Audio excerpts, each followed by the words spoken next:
All right, and we are live. Assalamu alaikum, everyone. Welcome to episode number 2 of Ummahpreneur Live, the amazing podcast where I'm joined by Muslim entrepreneurs at the top of their game to break down business, lifestyle, and entrepreneurship from a Muslim perspective. And today on this podcast, I have my very dear friend, Shaheen Auckbaraullee, who is a motivational and empowerment success coach. She has worked with businesses and with people one-on-one to help them take their business and their success to the next level. Shaheen, thank you so much for joining us and welcome to the podcast.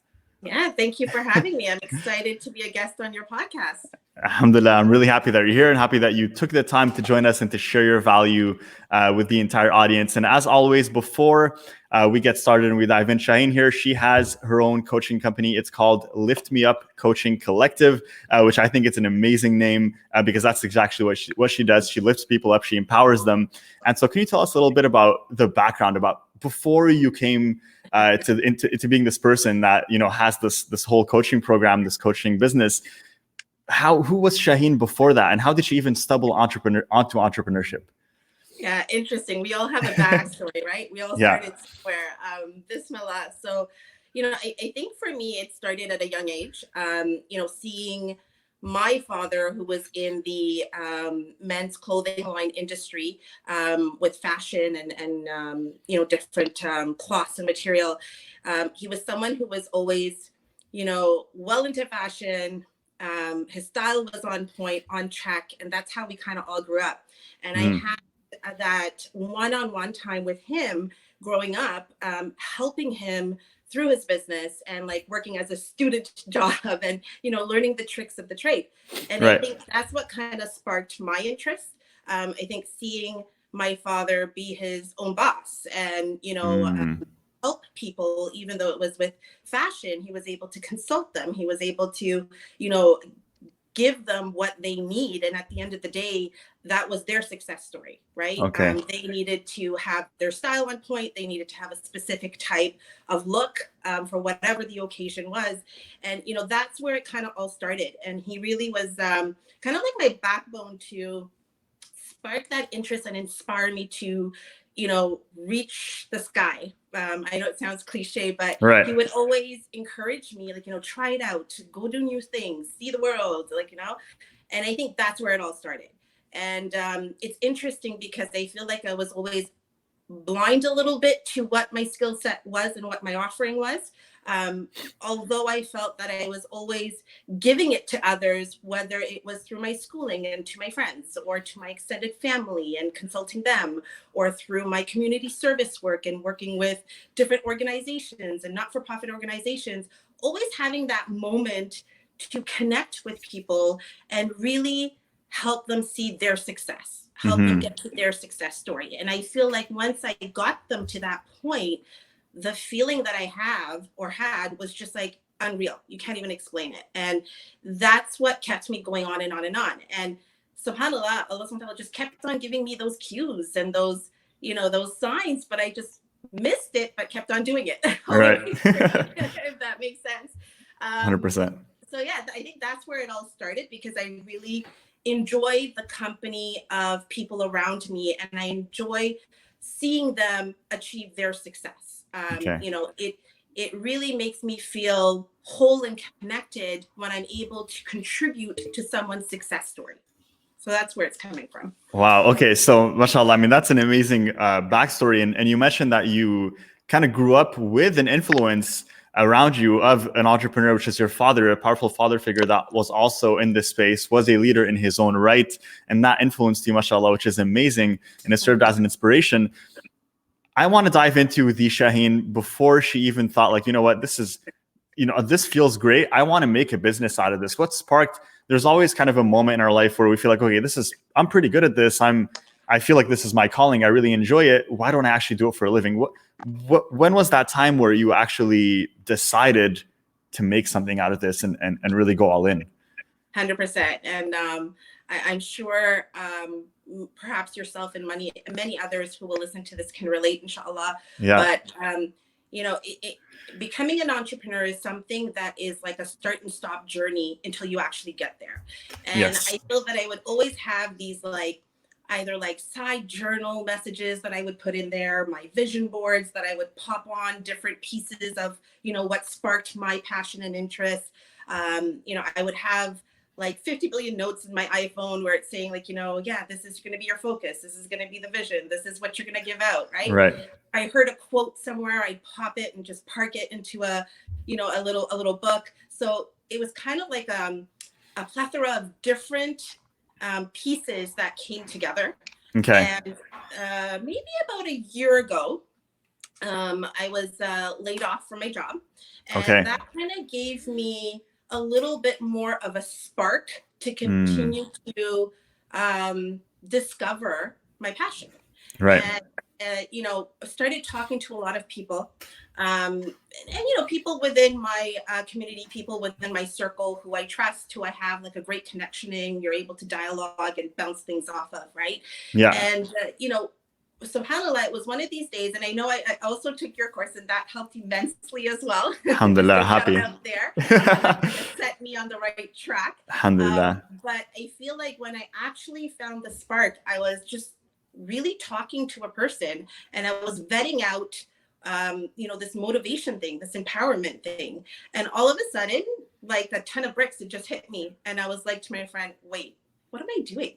I was like, I've been doing this all along. Why am I not honoring the gift that Allah subhanahu wa ta'ala gave me? Yes. And, I'm motivating everybody here and there. I'm talking to them. I'm giving it to them. I'm supporting them. But at the end of the day, I'm not, optimizing the skill. And this is truly something that I love to do. Like, I feel it, I see it, I hear it, I breathe it. It's just part of me. It's part of my identity. And, once that all came together, I went home that day and all of those notes and scribbles started to make sense. It started to come as clear. And that's what fostered Lift Me Up Coaching Collective.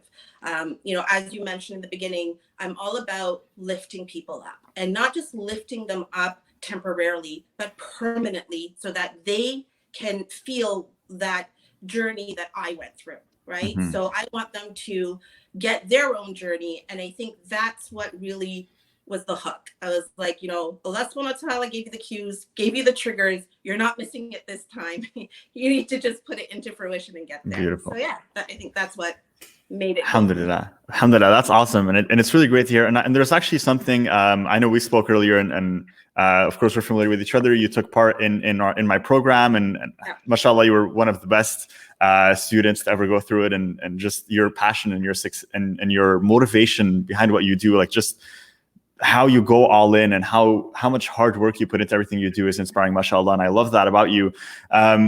You have a little bit of background that I want to touch upon, and it's you also worked with a lot of organizations that help women that are in need. Organizations like Nisa Helpline. Can we touch on that for a little bit? Did that actually also help you in diving into entrepreneurship and in starting this business? Did that help you in any way? Yeah. It's such an important aspect of building who you are.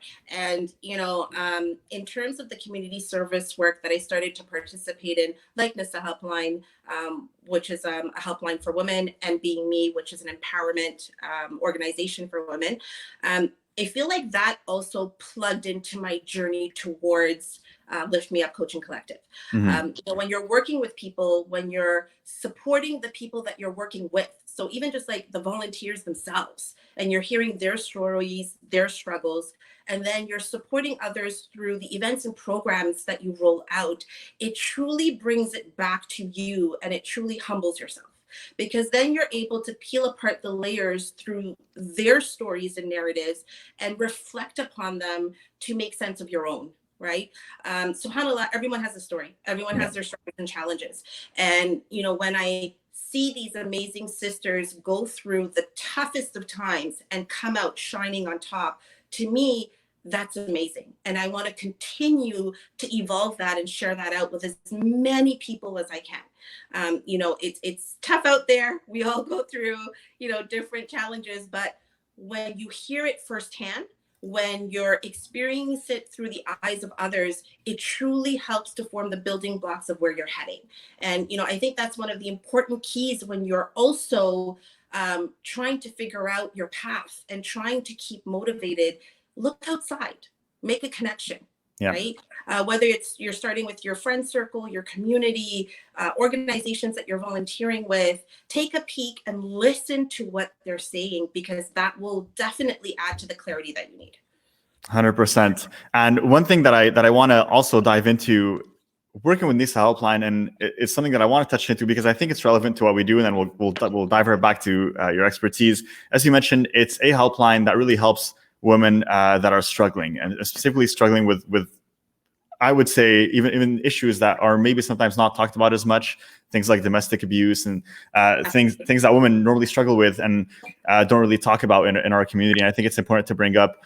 Right now, just a little side note that I want to do because I think it would be beneficial. We are in a quarantine state. Did that have an effect on these cases? Did that have an effect on the number of people that are calling the helpline because they need more help?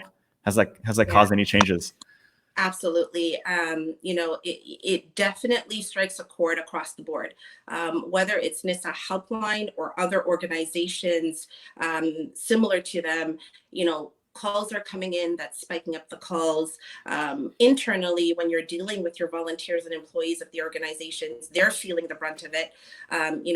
Fear, doubt, stress, anxiety, you name it. Spikes in calls with some of the topics that you mentioned: domestic abuse, depression, anxiety. All of that is flourishing up. So definitely there is a spike as a result of COVID, I would say. And, having that notion come up, we've had to internally re-strategize, right? Re-strategize how we support our team members internally, which is, keeping them motivated, helping them to participate in some of the campaigns and strategies that we're putting together, and then making sure that we keep afloat on the front line for women in the community that need our help. Right? There's a lot of people out there that, given this situation, they're really feeling it. They're impacted even more so because they're indoors and they don't have an outlet. So, whether it's the phone or whatever it is, they're able to connect with us. So we've internally had to come together to continue to strategize and, put together different campaigns, such as our Ramadan campaign, and continue to help support, keep it a viable service, inshallah. Inshallah. And the work you do is amazing, which is why I want to slightly touch upon it in case it's relevant for anyone. This is something that is offered, alhamdulillah, as a service, and you're part of it and you volunteered in it. And as we just said earlier, that volunteering experience has also helped you because it kind of gave you that hands-on experience of empowering women and motivating them and just lifting them up, which then brought you to actually do this full-time as a business. So I want to touch upon that a little bit right now and ask, for someone that might be struggling with something like this right now, what's usually the process that you take them through? Struggling with an issue like feeling a bit of depression, or feeling maybe like they're in a situation that's a bit unhealthy in terms of their relationship, but they're stuck indoors. Is there anything that they can do to make this situation better? Yeah, for sure. One thing that we really, not focus on is just giving that listening ear, right? Making sure that you're giving them a safe, comfortable plateau to listen, and let them know that, we're here to listen to you, right? This is a safe space. It's a secure space. This is confidential. It's anonymous. We also provide faith-based counseling, which gives us that extra layer of uniqueness in providing the support to them.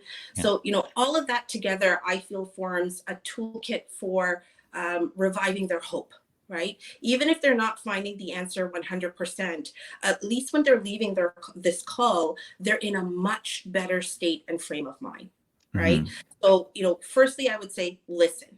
Secondly, make sure that they understand that all of the components that they're sharing with us is confidential.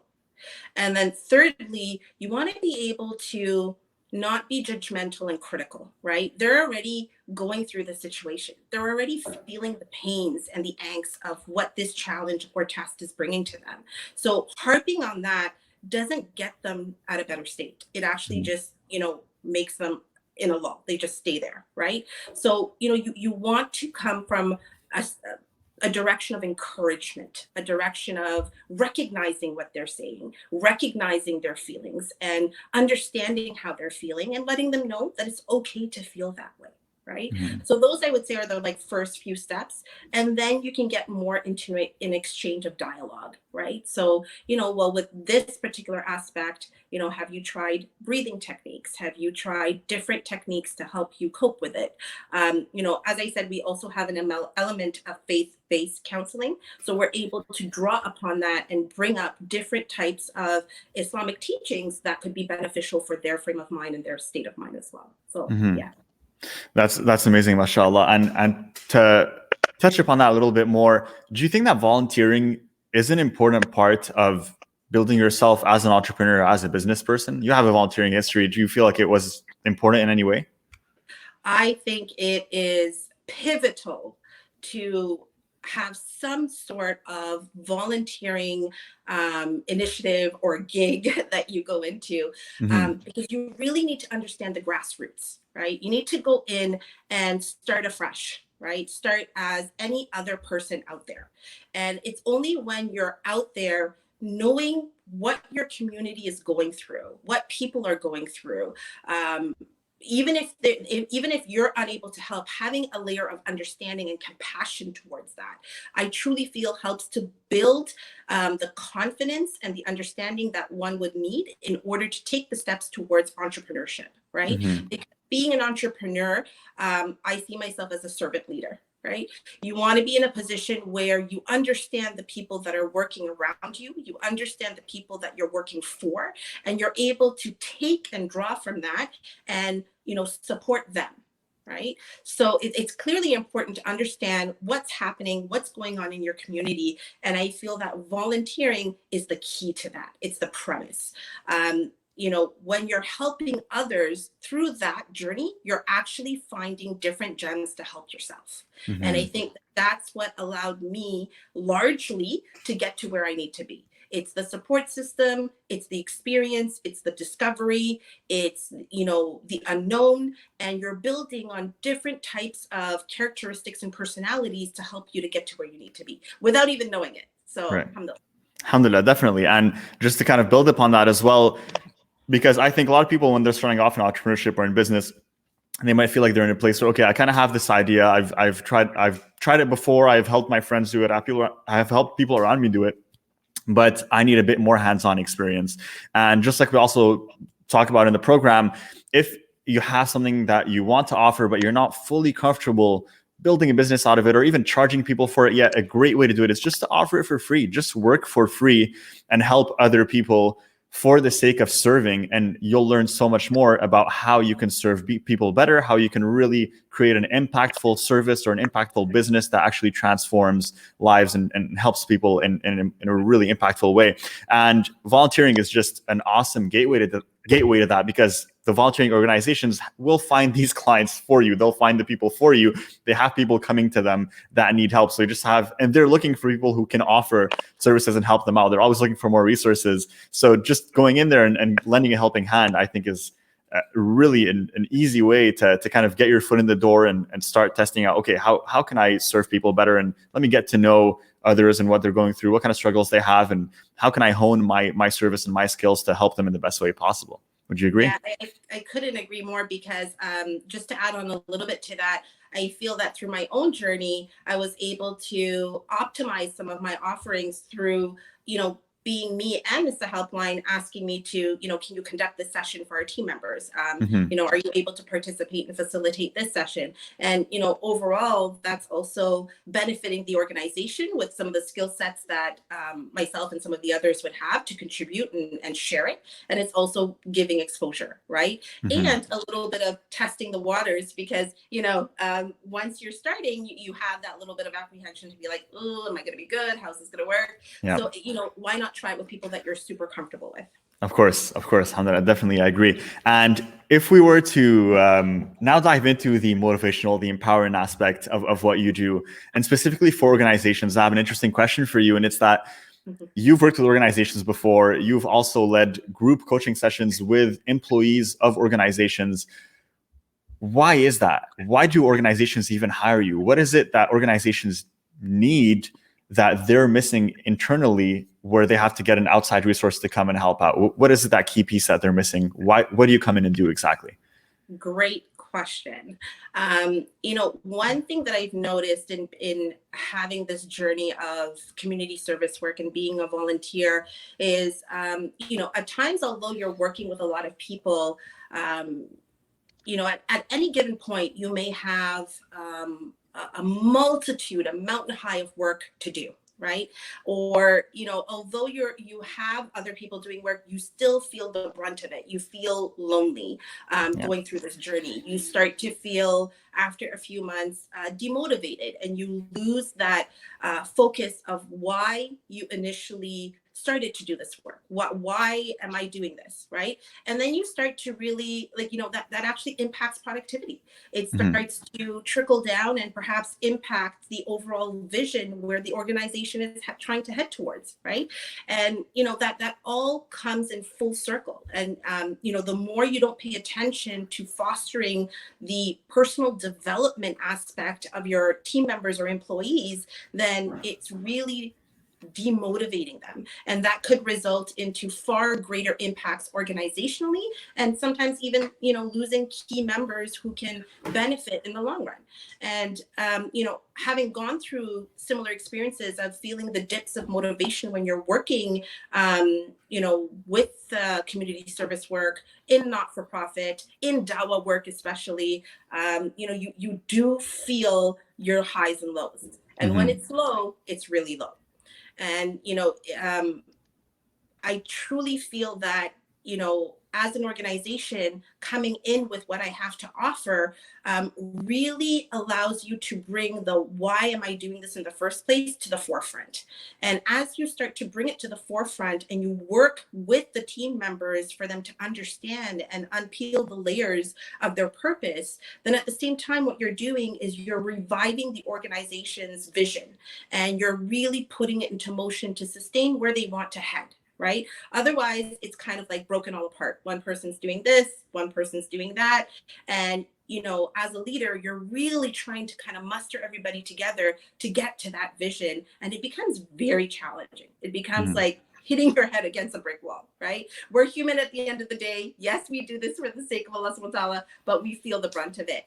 And, with me coming in, I'm able to custom consult you to understand the challenges of your organization, identify those, and plug it into my standard offering program to help you get to where the team members need to be.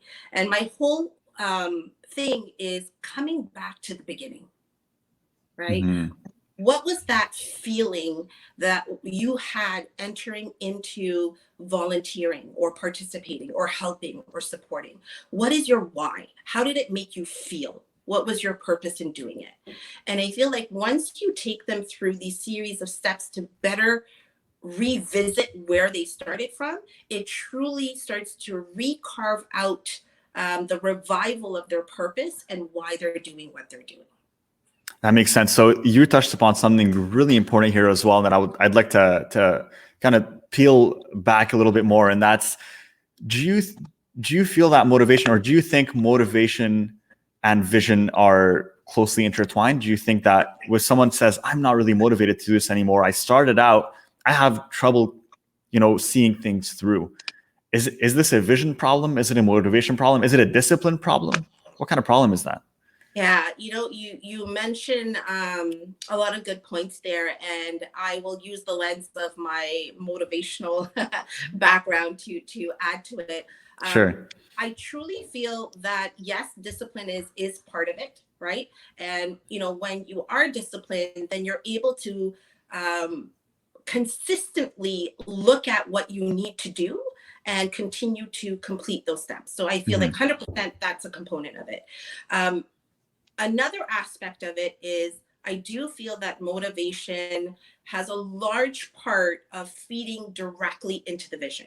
When you start off building your vision, it's kind of like where you want to be, where you want to get to. And this is ultimately, the dream of your organization, yourself, right? In terms of where you want to head. And this is where you want to get to. And when you're not feeling motivated, it doesn't allow you to complete these steps that you need to get to. And motivation is in different ways, right? It could come through a one-to-one coach. It could come through creating your routine. It could come through having a vision session and getting people energized and buzzed, right? It can happen through a dialogue with someone and understanding the challenges that they have, and then them finding the solutions and feeling energized again. Mm-hmm. So there's different outlets of motivation. And I feel like when it comes to vision, it's coming back to the root of what your biggest dream is to get to. Where do you want to be with your passion, with where you're heading?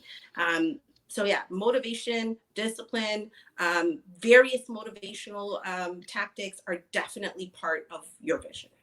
That makes sense. And so I'm someone that advocates, I'm going to play devil's advocate here. I'm someone that advocates for discipline. And I think discipline really is the key to seeing things through. It's just really establishing a lifestyle where, you know, because you're your own boss, usually, in terms of whether it's something as simple as making your bed, no one's going to come and yell at you. I mean, unless you have family around you that does, but making your bed or working on your business, most of the time you have to push yourself. And for me, I think I'm a huge discipline driven guy, and I think it's discipline. You come in here, you're saying it is, I acknowledge that it's also motivation. Okay, how do we make the best of both worlds? Is there a way to implement motivation into your routine, into discipline? Should it be more motivation focused? Should it be more discipline focused? What can we do in terms of concrete actions? Yeah, go for it. You're spilling the tea here, Abby. So yeah, I mean, I agree. I do feel that, you know, both of them can come together because, you know, even when you have your vision, you need to start somewhere. You need to create some sort of routine, some sort of schedule, some sort of plan in order for you to understand the steps that you need to get to. So that's the first part of it, right? And once you establish that, then the discipline comes in. You know, finding that self-motivation to help you to continue to work through those steps to get to your vision. And to touch on that self-motivation part, like for me personally, you know, subhanAllah, like having yourself as a mentor really helps me to keep to task. When I am not completing a task, I know I'm disappointing Abby and Ummahpreneur and everything. Then subhanAllah, that really weighs heavy. And I'm like, nope, I need to get going. I need to get it done. But what motivates me about it is that, you know, the gift that Allah subhanahu wa ta'ala gave me, am I truly maximizing its potential, right? And, you know, I don't want to disappoint Allah subhanahu wa ta'ala. So I'm going to seek him to help me connect spiritually to revive that motivation in me to keep disciplined, right? To keep working towards my goal. And, you know, that's one thing that I'm very, very tied to is, you know, turning to our creator to ask for that motivation, to ask for that help, to ask for clarity, and to keep connected with him, because that's also where it all starts. And once he places that, you know, that clarity in you, that opening, that calmness, that motivation is where you're going to be able to unwrap the gift slowly. And like I said, we're human. So going back to the discipline, and I'm guilty of this, we do fall low. We do have low moments. We do have bad patches, bad days. And, you know, we're living life and we have a lot of priorities that we need to balance out. So, you know, what might be discipline for some may not be the same type of discipline for others. So there's different routines and schedules and plans that, you know, I feel we need to look at. And as a coach, that's what I do, is look at the angle that would be beneficial for the person. We can't throw a ton of things at them. We need to understand how they receive the information. And I feel that that will help them get their discipline game on, and that will help them rise up the level of motivation.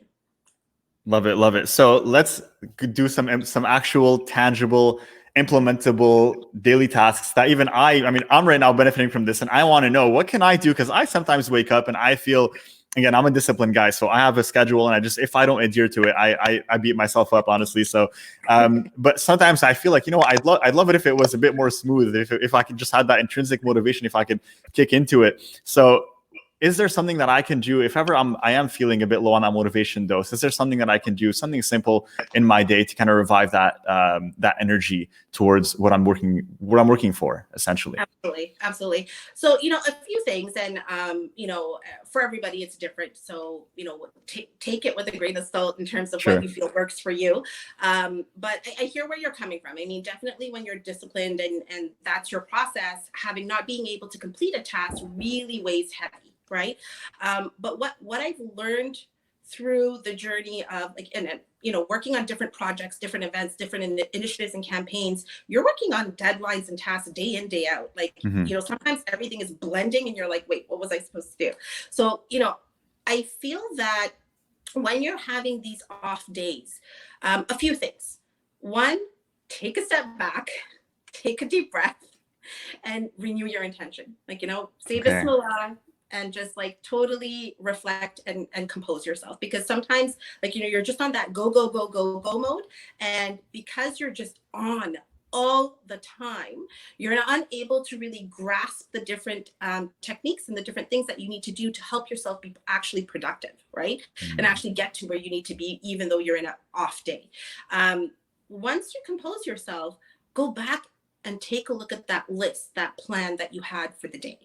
Right? Look at the most important tasks that you need to do and start working at it one step at a time. And one thing that I personally like to add, which is my source of pick me up, or pardon the pun, lift me up, is really going back and this is one of my personal favorites, is reflecting on one of Allah subhanahu wa ta'ala's attributes.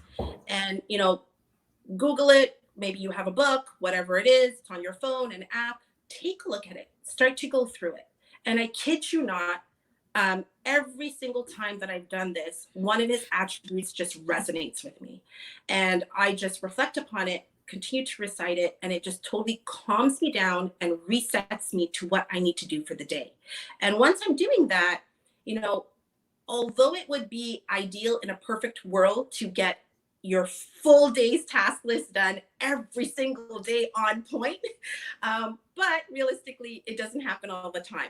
So don't be too hard on yourself. Move it to the next day if it's something that you're not going to be able to do on that day, right? So be flexible within your discipline to help give you that breathing space to not beat yourself up, I would say.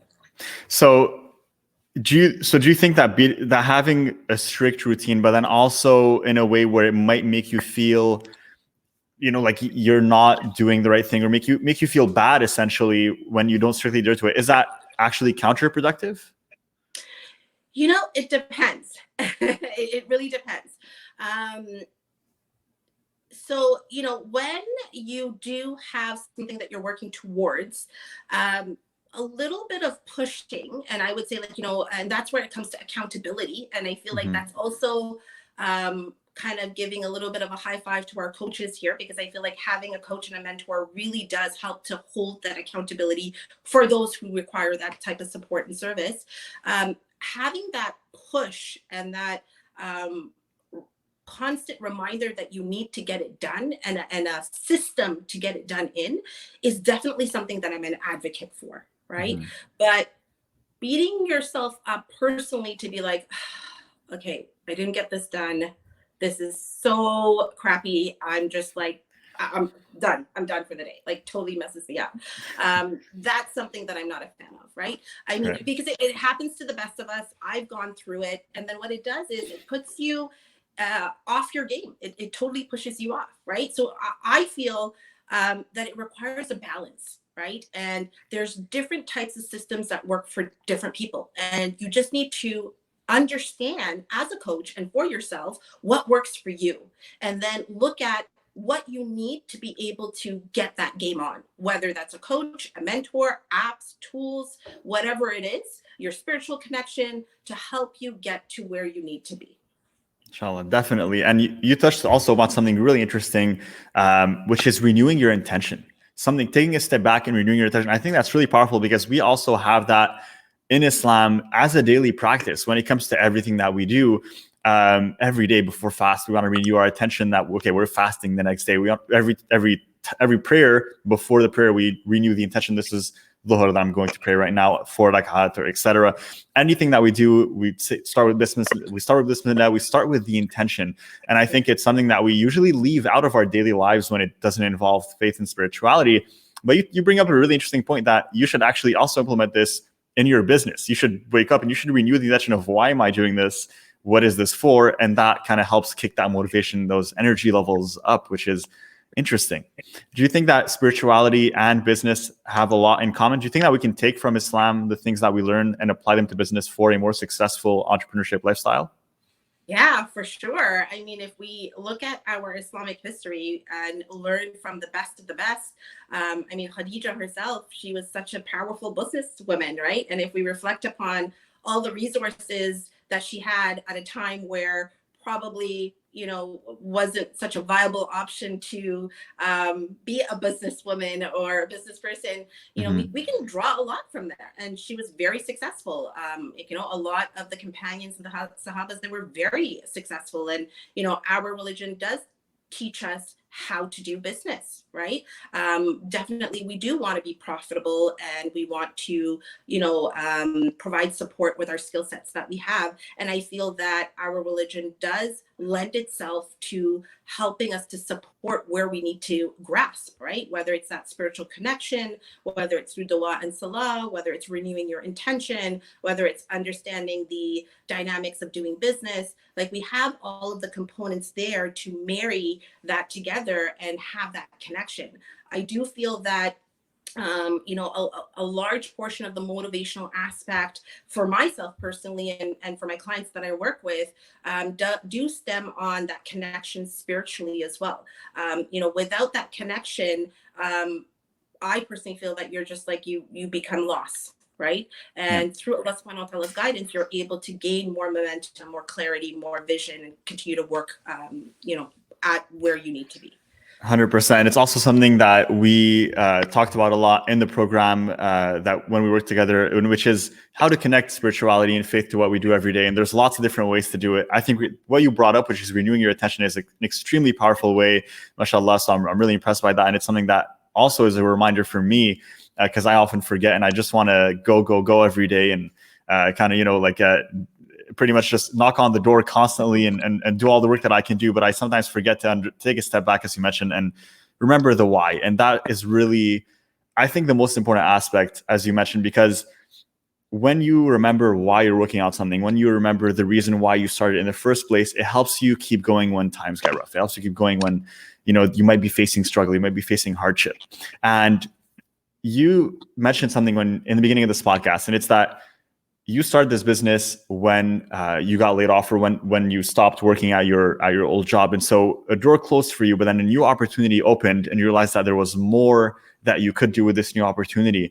So do you think that generally in our life, when we face a certain struggle, when something happens which maybe stops us from doing something that we plan to do, is it because there's something better waiting for us? Is it because we should pivot in a different way? What kind of strategy should we implement in that situation? Yeah, and you know, thank you for mentioning that. SubhanAllah, you just like took the words out of my mouth. I was just about to mention that. You know, I do feel like this life is like a series of tests and challenges, right? And you know, understanding how to navigate them is key. And you know, when the news of being laid off was brought to me, I was like, okay, I've been working for over 20 years in the corporate field in different you know, roles. All right, okay, God, we have something better for me now. I'm not gonna, you know, I'm not gonna cry or frown upon this or get into a dark hole and not come out. Mind you, it can happen, and I've had, like, you know, moments of it. But I do agree with you on that notion where I'll say majority of the times when we are looking for that out, looking for that clarity, looking for the next step, looking for what our success journey is, usually it's in that moment of chaos. It's in that moment of chaos where everything is turning upside down, left to right, front to back, and you're just at a loss. And I feel that once you make that connection with Allah subhanahu wa ta'ala and you renew your intention and you seek his guidance, He truly has that ultimate better plan for you. So even though that test and that challenge is presented in front of you, know that it's been assigned to you and that it is only you who can work through it. And knowing that another alternative or a solution will come up. And I think that's very important as well when I'm working with clients and individuals and doing coaching, that when a challenge and a problem comes up, I don't look at it as that. I look at it as, okay, something has come up now. How do we go about it? What do we do? How do we get through it? How do we get past it? Is there an alternative? What is the solution? It's not, I can't, I shouldn't, I don't know. No, I don't like that negative aspect of it. And it's interesting because I'm going to go back to my upbringing that brought me to this, is that I had a little bit of a yin and yang with my parents. And, my father was the one who was like the positive energizer bunny. And he would always like encourage me, tell me to do things, like, go do whatever you need to do. And my mom, mashallah, may Allah reward her and bless her, she was more of the strict parent. So she would be like, no, what if? Oh my God, you shouldn't.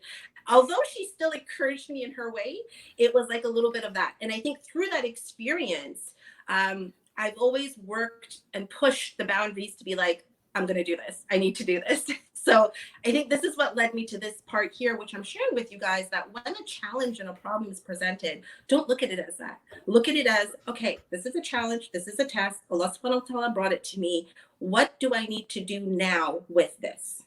Right. And, you just take your time in understanding how to nurture it, how to work through it, and find your out. You mentioned something really important, Shaheen, and it's something that I noticed, but I want to touch upon it. It's that every time you mention, even though we just talked about, okay, if one door closes, another door opens, when we talk about motivation, or we talk about anything, you always start with renewing your connection with Allah subhanahu wa ta'ala. And that's the first thing that you say. That's the first thing that you mentioned, which is really interesting. So I want to touch upon that. And it's something that we don't really talk about, but do you think that to be able to see that, let's say when the door closes, to be able to see the new door that opens, do you need that connection there in the first place? Do you first need to establish that connection before you can recognize the new opportunity that you might have or might be faced with? Yeah. And I don't know if I'll categorize it as first, because when I'm thinking about someone's state of mind, they may not always be in the forefront to recognize that as such, right? And sometimes it comes up in different ways, or you creatively insert it so that they're able to recognize it, right? Through dialogue, through activities and all of that. So I do agree that it's key. It is key to renew your intention and turn to Allah subhanahu wa ta'ala and be that vulnerable person that you're not, right? Many a times we all have this type of wall or this type of guard in terms of how we go about things. And, it's hard for us to bring it down, right? And I find that when you are in sujood, or, you're talking to Allah subhanahu wa ta'ala, or you're connecting with him, it's you and him. There are no walls, there are no guards, and you're vulnerable and you're putting all your cards out on the table. And once you get to that level where you're able to do that in whatever way that you can, I'm not preaching that it has to be a certain way or the other, whatever is good for you, right? Whether that's salah, whether that's through dhikr, dua, reciting, whatever it is, community service work, because everything that we do is ultimately part of our dawah, right? So in whatever way that you start that, it will help to foster that connection with Allah subhanahu wa ta'ala and renew your intention. And once you do that, then it does give you the clarity that you need to move forward. And it may be baby steps, it may be retracting steps, it may be a side step, whatever it is, but you still made that initial connection throughout your journey of discovering yourself and discovering where you need to go and how you need to handle this challenge to be able to get through it. And that's where I feel it's monumental to have that renewal of intention and have that connection.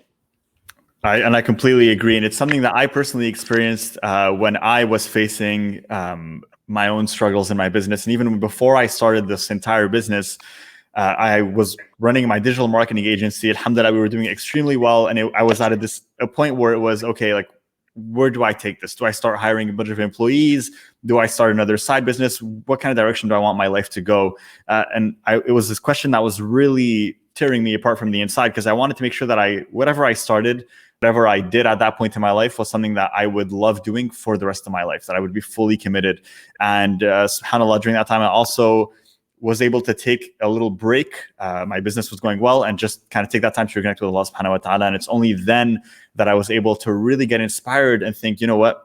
This is what I want to do. I want to start this brand, Ummahpreneur. I want to work with Muslims. I want to help Muslims and build businesses and be entrepreneurs and, get into the entrepreneurship world. So it was something that I experienced fully, and I can totally relate to what you're saying. And right now it's Ramadan. And so I think it brings up an awesome question, which is, how do we stay motivated in Ramadan for, in the initial few days, we all feel that excitement, that rush. We're like, all right, let's go stay up all night. Let's pray 20 rak'ahs of tarawih. Let's, pray all the rak'ahs of shafa'at. Let's make sure that we're praying tahajjud, and we're super motivated. But as the days go by, obviously that energy starts to wane a little bit, and that initial kick starts to slowly fade. And we have to make sure we keep that fire burning alive. So now it's Ramadan. I think it's an awesome thing to touch upon. What are some ways that we can help keep the fire for our ibadah alive, for our worship alive, for staying motivated, for doing prayers, for adhkar, for du'as? Yeah, great question. I'm going to add that, we all know that this Ramadan is different from any other Ramadans that we've experienced. Yes. And anybody who knows me knows that I love to be out and about in Ramadan. I'm such a Ramadan junkie. I actually stay out with my family and friends, and we do Tarawih, we do Tahajjud, we do Fajr, and we're out. We come back after Fajr on the weekends, and we're on the spiritual high, right? So definitely having entertained this Ramadan, I think it's one unlike any other. Mm-hmm. And you're right. Going into it, everybody was kind of like, oh, what is this Ramadan going to look like? We're all going to be indoors. But when I heard people saying that, I actually said, you know what? This is going to be the best Ramadan ever. Think about it. Usually we don't have the time to do a lot of the things that we've set forth for us to do. And now Allah subhanahu wa ta'ala is giving us multitudes of time, you're indoors. I want you to focus on me, on Ramadan, on your goals of what you need to do. And I got excited about that. I actually decorated a space in my house. Beautiful. I made a little area for my husband and myself to pray in, to just create that ambiance. Anybody who knows me, I love decor and attention to detail and creating an ambiance. So, I feel like create your space in your house, whether that's with yourself or with your family. Create a salat area, bring out the decorations if you need to, right? Put your Quran and everything that you need in an area where it's accessible to you. Because if you think about it, ambiance also creates a positive environment. And when you're in that environment and you're seeing the things that you love and that you need, it's definitely going to trigger that inspiration and that motivation to get you to do it, right? SubhanAllah, I kid you not, my Quran's on my table, and I would say I'm reading it more now this year than I ever have in previous years, because it's just it's that space that we created, right? Yeah. So I think that's important. I think also going back to the initial thing that we spoke about, which is renewing your intention daily, right? Just pushing yourself to wake up, surrounding yourself by your family, friends, and community as well. And I know that, we can't meet up face to face or indoors or going masjid hopping or whatever it is. But, do it virtually. Have a virtual iftar, connect with people virtually, do video calls, spread it out, and maybe do it where it's at a time where it's not impacting your ibadah, right? Do it during a little bit before iftar or during iftar, have dinner with them or something like that, right? Or for suhoor. I think I met up with one of my friends in the cars, and we were just eating our suhoor, having a chit chat. And it was just in my driveway, and that just made my day. I was like, I haven't seen you guys in a while, and it was good catching up. we ate a burger and we were good to go, right? So, find the things that you love and reinvent them. Reinvent them so that it's purposeful for you, right? Find a recipe for your family. Do a list of things that you want to do, put it on something that's attractive so that you're drawn to it, right? So create motivation with the things that you love and need in order to continue to foster that consistent inspiration on a day-to-day basis is what I would say. Mm-hmm. And you touched upon a really amazing point, which is to create that ambience in the house, because again, we can't go to the masjid right now. We can't go to our community centers. So a really great way is to kind of have a designated corner in your house where you just, as you mentioned, you decorate it, you put the Quran out there, you put the prayer mat, you put the tasbih, and naturally by looking at it, it's like a constant reminder, okay, this is my place. I need to go there. I need to spend some time in there. And that's just an effective way. And it's something we don't think about, which is sometimes it's not just kind of hyping yourself up and trying to find intrinsic motivation. It's really just about setting up the ambiance around you to drive you, to motivate you intrinsically for what you want to do. And another really interesting point that I'll just kind of give to the viewers, because we did have also a viewer here who said that she set some goals for Ramadan, but the motivation is winding down. You touched on amazing points. One thing also that I heard, and I think it was from an imam, and I forget the name, I apologize, but it was that the reason why Allah subhanahu wa ta'ala created so many different forms of ibadah is so that if ever, we feel like, maybe we get bored with one, but I shouldn't say bored is the right word, but let's say we find like, okay, we've been reading the Quran for a while and, it's taking us a bit more motivation to do it. Let's just go ahead and do some prayers now, or maybe let's do some tasbih, or maybe let's do some dhikr. So there's a lot of different ways that we can engage in worship. And for that reason, it's because it always keeps things engaging. It keeps them fresh. So just a quick tip that I heard from an imam recently, and it's that if you feel like you're maybe having trouble staying up all night for tahajjud, well then why don't you read some Quran? Why don't you do some dhikr? Why don't you do some tasbih? Yeah. And Abby, just to add to that, right now, everybody is online providing programming, right? Mm-hmm. So if that's your boat, listen to a lecture, listen to some of the Quran recitations that they're doing live in the masajids. Have a little watch party going on and listen with other people, right? Whatever floats your boat to get you into your zone. And I agree with you 200% in terms of create variety, right? Mm-hmm. Sometimes it becomes so monotone that you just kind of like, okay, I'm just doing it now, right? Yeah. But change it up. Do the Quran recitation, do the salah, do dhikr, do different things. Go for a walk, come back, because we all know after eating, we're like, oh, we feel like sluggish, right? Yeah. Go for a walk, be inspired, and then just like take a deep breath, come back and do different activities and just change it up. I feel like that will help to foster the inspiration and make dua to Allah subhanahu wa ta'ala to help you achieve what you need to achieve during this Ramadan.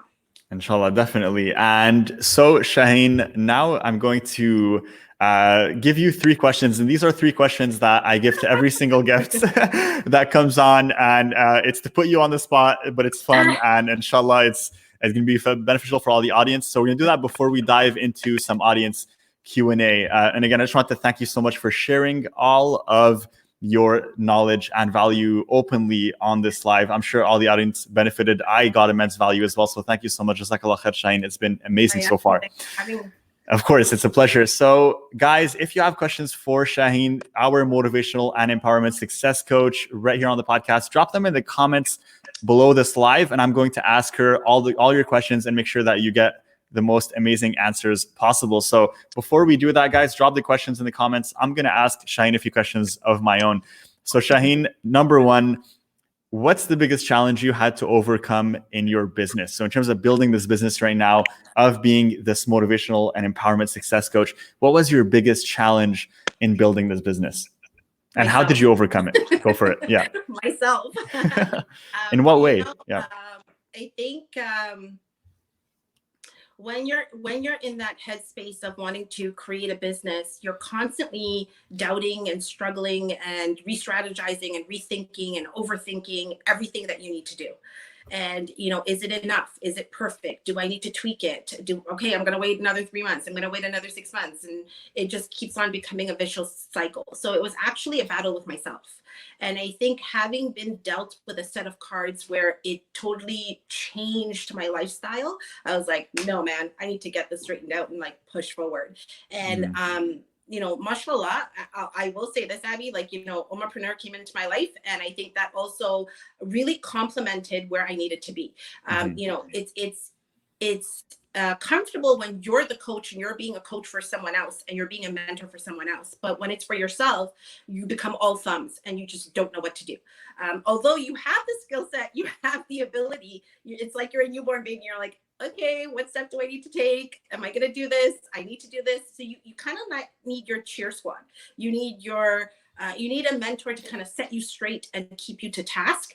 For some they don't, but that mindset is there. Shifting your mindset to a can-do attitude and renewing your intention and keeping to that task and keeping the people in your circle updated as well, because that I felt fostered that source of positivity and energy to keep me going.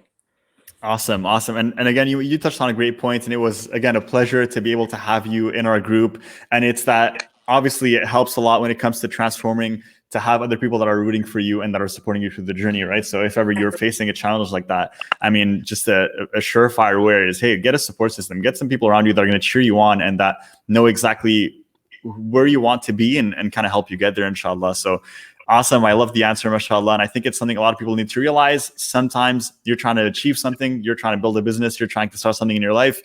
You're going to need to make some changes, and you might be uncomfortable because, you might be facing some self-sabotage habits that you've maybe built over the years, but didn't realize. And so I think it's a really interesting answer to that question. So thank you for that, Shaheen. It's awesome. No problem. So second question here. And again, guys, make sure to drop your questions in the comments for our Q&A, inshallah, before we get started.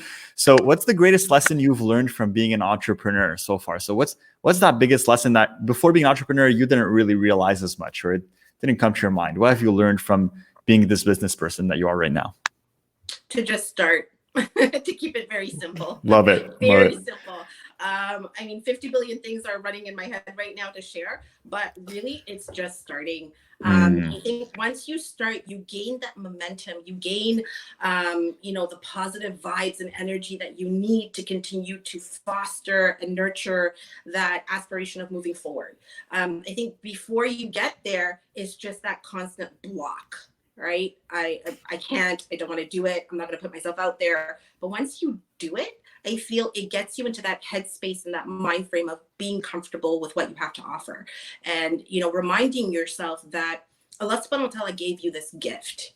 He knows that this is what your skill set is to offer out in this dunya.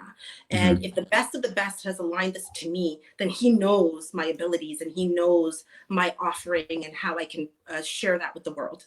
And we definitely want to leave, a lasting impression and allow that to be part of our good deeds. So I feel like that's what helped me to wrap my head around just start. And I think it's extremely important and impactful. A lot of people get stuck in the planning. They get stuck in the thinking phase. Amazing value bomb. Just start, guys. Just go ahead and take action and it will come, inshallah. Last question for you, Shaheen, before we dive into the audience Q&A and all the questions we have from our live viewers. And it's, if you could meet Shaheen from, let's say, 2 years ago, the one that was still working at her job and the one that was volunteering and she didn't really know yet that she had this gift and she could do something with it. What's you could tell her one thing. What would that one thing be? Yeah. Thank you for putting me on the spot, Abby. No worries. Take your time, by the way. Take your time. I would say to that person, continue to be you. Continue to be yourself and listen to the cues and the gifts that come in front of you. Really hone in on the circle, the community that's around you. And when I say community and circle, that could be family, friends, people you work with, mentors, coaches. Be in good company. When you're in good company, it really continues to complement where you're heading. And I feel that, having seen that now and kind of looking at myself 2 years ago, where this kind of all started, I would give myself these types of, advice to continue to get to where I need to be. So continue to be you, surround yourself with community, with support systems. So I love it. Let's dive into some audience Q&A, inshallah, as the last part of this podcast. And every episode we do this, guys. So this is your chance to ask our guests questions and get answers and put them on the spot. So it's lots of fun. Go ahead and do it. We'll do it for Shaheen, inshallah. Let's do it. So let's go ahead and start with... So someone that says here, I'm more like the go with the flow kind of person. I can't follow strict routines. So how does a person like that, and I've heard that before, I'm more of a free spirit. I'm more of a go with the flow kind of person. How does a person like that stay motivated? Should they really go against their inner grain and be like, no, let me just force myself. Let's be disciplined. What should they do in that situation? Get a coach. Yes. Love it. And not promoting myself here. Yeah, for sure. Do it. Everybody needs a helping hand, right? And I feel that actually I used to be that person. I used to be more a little bit of the go with the flow and be super flexible and all of that, which is not a bad thing. But I also felt that although I was that type of person, I still had things that I was working towards, and they were probably more short-term tasks than long-term tasks. So you don't recognize it as you're doing it, but you do have like a short-term task list, short-term goals that you're working towards. And think about it, you're already in some sort of routine, whether it's your day-to-day routine of what you do, how you eat, what you wear, how you're communicating, what you love. That's routine, my friend. So you don't recognize it when you're more of that go with the flow type of personality. So I would say start small, right? Think about things that you already do that's routine for you, and then maybe pick something small that you can start to develop and stick to. The best of us, although we may be disciplined or routine, also have times and moments where we lack or where we stop or we're unable to get it done, right? So, having that go with the flow type of personality actually already benefits your routine, because you're not going to get as upset with yourself if you're unable to complete a particular task. You just need to adopt making sure that you reassign it to something else, like another day, or this I can't do, so you park it, right? And then additionally, if you do feel that you need support, then look into other resources or professionals that can lend their service to you to help you get to where you need to be. 100%. I think that's a really great answer. And I think it's the right answer, which is there has to be some sort of balance. Even if you're a free spirit, there has to be some balance there in regards to, yes, remaining flexible, but also still kind of having an organizational side so you can get things done. And I think that's a really great answer that you brought up, mashallah. So let's dive into the next one. And this one is an interesting one. And it's one tip. What's one tip you would suggest to bring up our motivation and vibration besides dhikr and prayer? So that was relating to Ramadan and what we spoke of. So what's one tip that we would suggest to bring up our motivation, to stay motivated and energized besides dhikr and prayers this Ramadan? One thing that I actually do is, being at home, whether you're working, going to school, doing other things, you're no longer in your work of place or out and about, is get up and get ready, right? Like, start your day so that in your mind, that, you're not just in your PJs all day or like your house clothes all day, but get up and start and get ready. So like, do your routine of refreshing yourself, wear something, it doesn't have to be like work clothes, but like wear something that, helps you to start your day, and lounge wear, whatever it is. And, have somewhat of a routine to get you up and running. And, by routine, I also mean things that you love to do as well, right? So maybe a little bit of reading, a little activity that you may do, or if you have kids, like, doing something with them. So kind of like that overall balance and variety to kind of give you little bursts of energy throughout the day. And I would say even like, I know we can't go out and about, but when you can, go for a little walk in your neighborhood, in your backyard, maybe. But try different things that will help to foster your energy in terms of maybe some hobbies that you like, right? Mm-hmm. It could be cooking, it could be working out, it could be an actual activity, right? But keep it small so that way it allows you to focus on the other pieces of your ibadah that you need to do this Ramadan. Yes, 100%. I think it's a really amazing point because, again, a lot of people, sometimes in Ramadan, we think like, okay, Ramadan, time to just completely change our personalities and sit in front of the Quran all day. And of course, that's going to be tough if you try to do that, right? If you're going from a lifestyle where you're doing your daily activities all the way to let me just do 100% ibadah. So I think what you brought up is an amazing point. Have some balance in there, add some variety so that you keep things fresh, so that you can go back and you feel energized. And I think that's an amazing point, mashallah. So thank you for that advice, Shaheen. We have one more question from our audience for you. And that one's going to be a pretty tough one there. So I think it's going to put you on the spot. Let's see what we can do here. So this one is, how do people who are depressed and anxiety stricken keep themselves motivated because they may be on medication? So this is an interesting question. It's a bit of a tougher one. Someone who maybe is on antidepressants, maybe they're on pills that affect their mood. How do they find that energy to motivate themselves, to light that fire within? Yeah, absolutely. We especially with like Nissa Helpline, we do come across a lot of callers that come in and they're asking similar questions, and or even calling in with that situation, and after the call feeling much better. And part of what I'm answering is actually in there. So just to kind of give you a high perspective of it, without going into too much detail, is we recognize that we have our struggles and we have our illnesses, but at the same time we also need to remind ourselves of the different support systems that will lend itself to giving you that boost, that energy.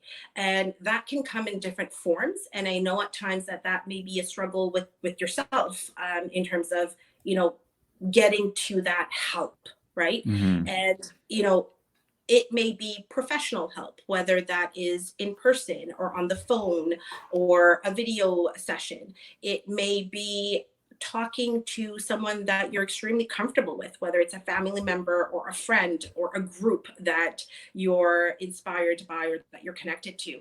I'll give you some examples. Like I have some of my friends where, subhanAllah, like I have one friend where she is a recent widow.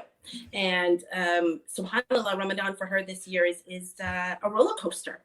But what she's doing to turn it around is she actually joined a Facebook group where there are other widows that help her to express themselves, to support each other. And she also, mashallah, may Allah reward her, put herself out there and started to go live and talking about and posting about this situation that people don't talk about enough. Mm-hmm. So, it depends on what your comfort level is and what you're willing to receive and what you're willing to accept as support. And that comes in many different ways. And there's no pressure to do any specific one.